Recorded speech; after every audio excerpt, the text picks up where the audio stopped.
राधे राधे। हरे कृष्ण। आप सभी का दिन शुभ और मंगलमय हो। आप लोगों को लेकर चलते हैं कार्तिक मास महात्म अध्याय 3 की तरफ।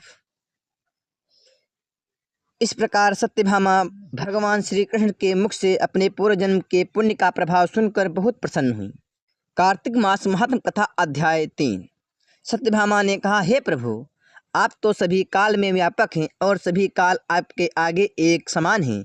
फिर यह कार्तिक मास ही सभी मासों में श्रेष्ठ क्यों है? आप सब तिथियों में एकादशी और सभी मासों में कार्तिक मास को ही अपना प्रिय क्यों कहते हैं? इसका कारण बताइए। भगवान श्री कृष्ण ने कहा, हे भामिनी, तुमने बहुत अच्छा प्रश्न किया है। मैं तुम्हें इसका उत्तर देता हूँ, ध्यानपूर्वक सुनो। इसी प्रकार एक बार महाराजा बेन के पुत्र राजा पृथु ने प्रश्न के उत्तर में देवर्षि नारद से प्रश्न किया और जिसका उत्तर देते हुए नारद जी ने उसे कार्तिक मास की महिमा बताते हुए कहा कि हे राजन, एक समय शंख नाम का एक राक्षस बहुत बलवान एवं अत्याचारी हो गया था। उसके अत्याचारों से तीनों लोकों में त्राहि त्राहि मच गई। उस शंखासुर ने स्वर्ग में निवास करने वाले देवताओं पर विजय प्राप्त कर इंद्रादिक देवताओं एवं लोकपालों के अधिकारों को छीन लिया। उससे भयभीत होकर समस्त देवता अपने परिवार के सदस्यों के साथ सुमेर पर्वत की गुफाओं में बहुत दिनों तक छिपे रहे। तत्पश्चात वे निश्चिंत होकर सुमेर पर्वत की गुफाओं में ही रहने लगे। उधर जब शंखासुर को इस बात का पता चला कि देवता आनंदपूर्वक सुमेर पर्वत की गुफाओं में निवास कर रहे हैं, तो उसने सोचा कि ऐसी कोई दिव्य शक्ति अवश्य है जिसके प्रभाव से अधिकारहीन यह देवता अभी भी बलवान हैं। सोचते सोचते वह इस निर्णय पर पहुंचा कि वेद मंत्रों के बल के कारण ही देवता बलवान हो रहे हैं। यदि इनसे वेद मंत्र छीन लिए जाएं तो वे बलहीन हो जाएंगे। ऐसा विचार कर शंखासुर ब्रह्मा जी के सत्यलोक से शीघ्र ही वेदों को हरलाया। उसके द्वारा ले जाए जाते हुए भय से उसके चंगुल से निकल भागे और जल में समा गए। शंखासुर ने वेद मंत्रों तथा बीज मंत्रों को ढूंढते हुए सागर में प्रवेश किया, परंतु ना तो उसको वेद मंत्र मिले और ना ही बीज मंत्र। जब शंखासुर सागर से निराश होकर वापस लौटा तो उस समय ब्रह्मा जी पूजा की सामग्री लेकर सभी देवताओं के साथ भगवान विष्णु की शरण में पहुँचे और भगवान को गहरी निद्रा से जगाने के लिए गाने बजाने लगे और धूप गंध आदि से बारंबार उनका पूजन करने लगे। धूप दीप नैवेद्य आदि अर्पित किए जाने पर भगवान विष्णु की निद्रा टूटी और वह देवताओं सहित ब्रह्मा जी को अपना पूजन करते हुए देखकर बहुत प्रसन्न हुए तथा कहने लगे, मैं आप लोगों के इस कीर्तन एवं मंगलाचरण से बहुत प्रसन्न हूँ।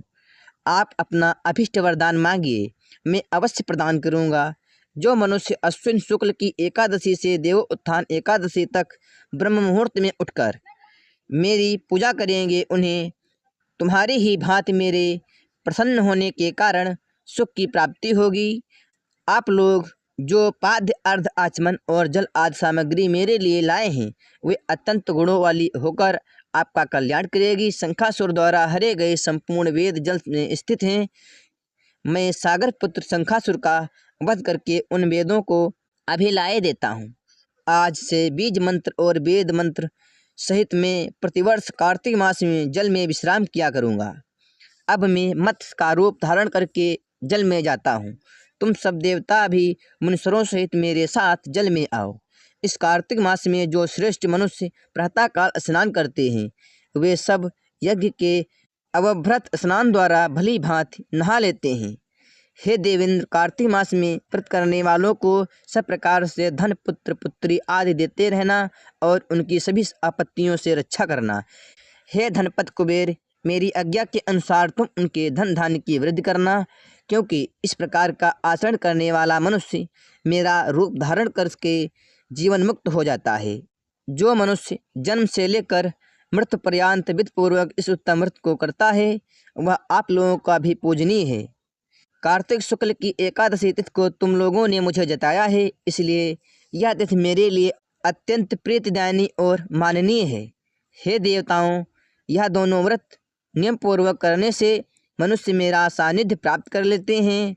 इन व्रत को करने से जो फल मिलता है वह अन्य किसी व्रत से नहीं मिलता। अतः प्रत्येक मनुष्य को सुखी और निरोग रहने के लिए कार्तिक महात्म और एकादशी की कथा सुनते हुए उपर्युक्त नियमों का पालन करना चाहिए। आप लोगों को यह कथा कैसी लगी कमेंट में बताएं, और ये चैनल पर नए हैं तो चैनल को सब्सक्राइब करें। इस चैनल में सभी हिंदू धर्म से जुड़ी जानकारियाँ एवं कथाएं प्रदान कराई जाती हैं। प्रेम से बोलो कृष्ण भगवान की जय हो। राधे राधे। आप सभी का दिन मंगलमय हो।